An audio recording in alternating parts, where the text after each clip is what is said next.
Jeka, jeka, jeka, jeka, tiki taka. No more tears. We no go tire. We go stand. Simbae, hold them strong. The Civil War was over.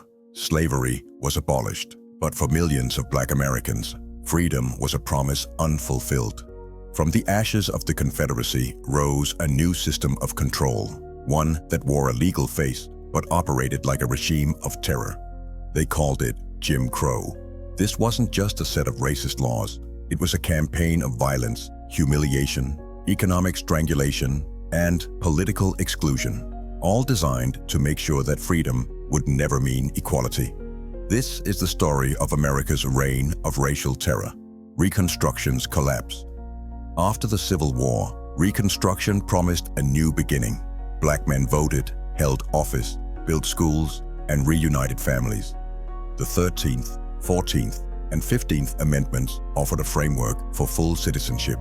But freedom, it turned out, wasn't free, and it wasn't permanent. White supremacists in the South launched a counterattack.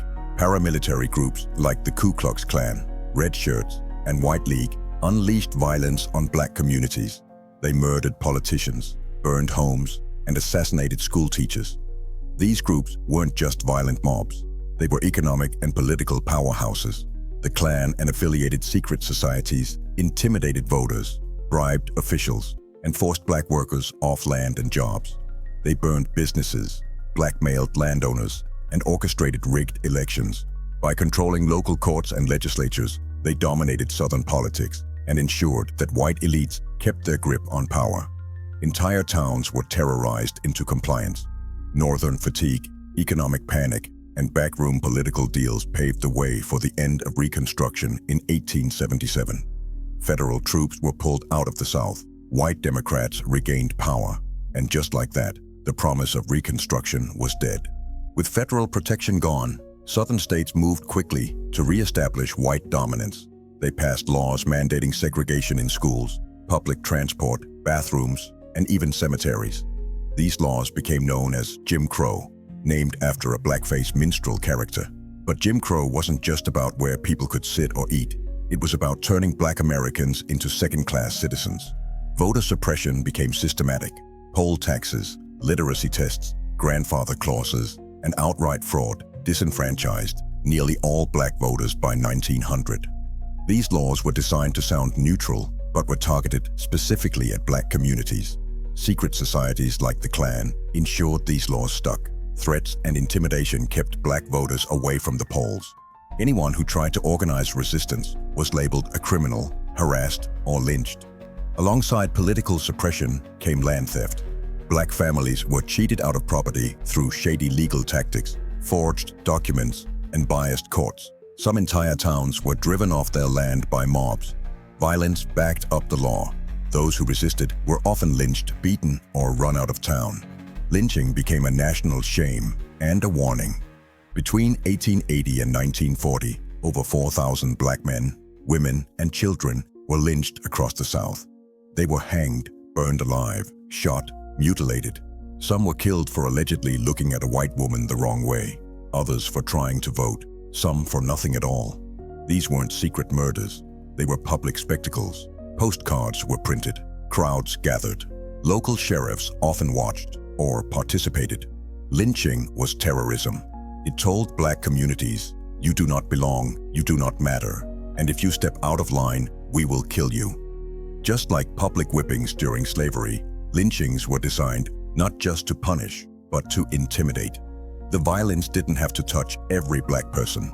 It only had to be visible, spectacular, traumatizing. When one man was lynched in the town square, hundreds more would fall silent. The rope replaced the whip, but the message remained: stay in your place or suffer the consequences. Jim Crow wasn't just enforced by rope and rifle. It was built into the economy. Black farmers were denied land. Black businesses were denied loans. Sharecropping became a trap of endless debt. Sharecropping wasn't just a bad business deal. It was a system of control. You couldn't leave if you were in debt. You couldn't vote if your landlord disapproved, and if you tried to organize, you were evicted, beaten, or worse. By 1900, most black families in the rural South were still living under a different kind of slavery. Not in chains, but in debt. Not in fields owned by masters, but in fields leased from them.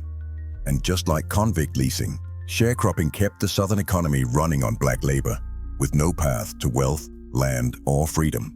Even when black communities created self-sufficient towns, like Greenwood, Tulsa's Black Wall Street, they were often attacked and destroyed. In 1921, a white mob burned Greenwood to the ground. Hundreds were killed, thousands left homeless. No one was punished. Other black towns faced similar fates. Rosewood, Florida, Wilmington, North Carolina. Economic independence was seen as a threat to white supremacy and was destroyed. Between the end of Reconstruction and the Civil Rights era, white mobs destroyed or violently expelled black residents from over 50 towns and cities across America, from Tulsa to Rosewood, from Wilmington to Ocoee. These weren't isolated attacks. They were part of a coordinated campaign to erase black progress by fire, fear, and force. Jim Crow made sure that black ambition never turned into black prosperity. Even as America modernized, segregation remained deeply entrenched. Schools were separate and unequal. White schools got the newest books and buildings. Black schools were underfunded and overcrowded. Hospitals, buses, restaurants, and parks were segregated. Black people were forced to enter through back doors, drink from separate fountains, and give up their seats. The message was constant: know your place. The Supreme Court's 1896 decision in Plessy versus Ferguson upheld separate but equal, giving Jim Crow the full blessing of the nation's highest court. But even under this reign of terror, black Americans resisted. They built institutions, churches, fraternal lodges, mutual aid societies. They published newspapers. They formed schools and colleges like Tuskegee, Howard, and Fisk. They took to the streets. Ida B. Wells exposed the horror of lynching. Organizations like the Niagara Movement and later the NAACP fought legal battles and launched public campaigns. Every act of survival, of building, teaching, testifying, was an act of resistance. Even amid terror, black America refused to be silent. Jim Crow wasn't just enforced by white mobs. It was enforced by police, judges, and lawmakers. The legal system criminalized black life. Vagrancy laws made it illegal to be unemployed. Loitering, speaking loudly, or even just looking suspicious could lead to arrest. These arrests fed the convict leasing system, where black prisoners were leased out to companies to work in coal mines, railroads, brickyards, and fields, often until death. This wasn't justice. It was slavery by another name. The entire system was rigged. Sheriffs earned bounties per prisoner. Judges handed down long sentences for small crimes. White employers colluded with police to arrest black workers and lease them right back to the same farms they once toiled on. Some counties operated their jails like plantations, feeding prisoners little, working them to death, and profiting from the results. For decades, this system was hidden in plain sight, but activists began to speak out. W.E.B. Du Bois, through the crisis and the NAACP, exposed convict leasing as modern-day slavery.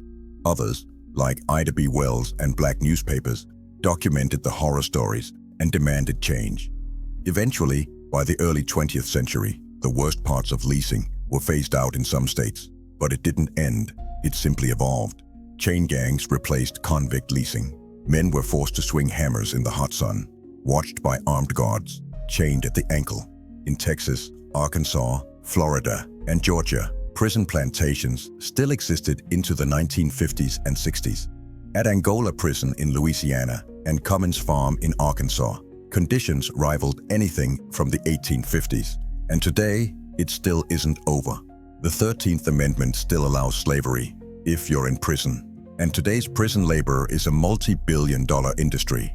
Incarcerated people, most of them black, work for pennies an hour. They make clothes, process food, answer call center phones, even fight wildfires. It's not called convict leasing anymore, but the logic is the same. Arrest them, work them, discard them. Slavery didn't end, it just went underground. Slavery was never abolished, it evolved. This is the hidden history of the American prison system. This is the truth they don't teach in school. The Civil War may have ended slavery on paper, but in the courtrooms, the jail cells, the brickyards, and the prison farms, slavery continued by another name. Black children were indoctrinated with messages of inferiority. Textbooks erased Black history. Teachers were poorly paid, under-resourced, and threatened if they taught the truth. Still, Black educators persevered. They taught dignity. They taught resistance. They taught hope.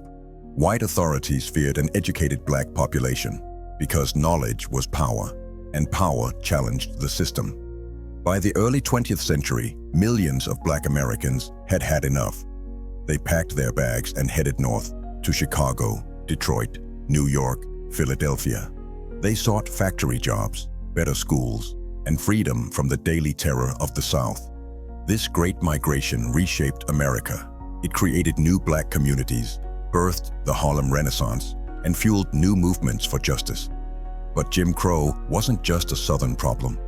In the North, Black migrants faced housing discrimination, job exclusion, and racist policing. The Reign of Terror had different tools, but the same goal. Jim Crow wasn't just a legal system. It was a psychological war. Every sign that read "whites only" told Black children they were less. Every lynching whispered fear into Black families. Every closed door, every denied loan, every sneer chipped away at the soul. But the soul endured. The blues, gospel, and jazz carried sorrow and strength. Black poets, preachers, and painters documented the pain and dreamed of liberation. Even as the law tried to erase them, Black Americans kept creating. By the 1940s and 1950s, the cracks in Jim Crow began to widen. Black veterans returned from World War II demanding rights. Lawsuits began to chip away at segregation. The NAACP's legal team, including a young Thurgood Marshall, was preparing to challenge Plessy versus Ferguson head-on. A movement was coming. A storm was building. The people who had survived Jim Crow were ready to overthrow it. But before the marches and boycotts, before Rosa Parks and Martin Luther King Jr., there was a century of survival, resistance, and dignity. Jim Crow wasn't a law, it was a war against freedom, a war against Black humanity, a war against the very idea of equality. And yet, Black America survived it. With scars, yes, but also with stories, with courage, with community. The reign of terror would not last forever because Black America refused to bow, and the world was about to change. Thanks for watching. If you found this story insightful, don't forget to like, comment, and subscribe to the channel. Your support helps us continue uncovering the hidden truths of history. Let us know your thoughts in the comments, and we'll see you in the next video.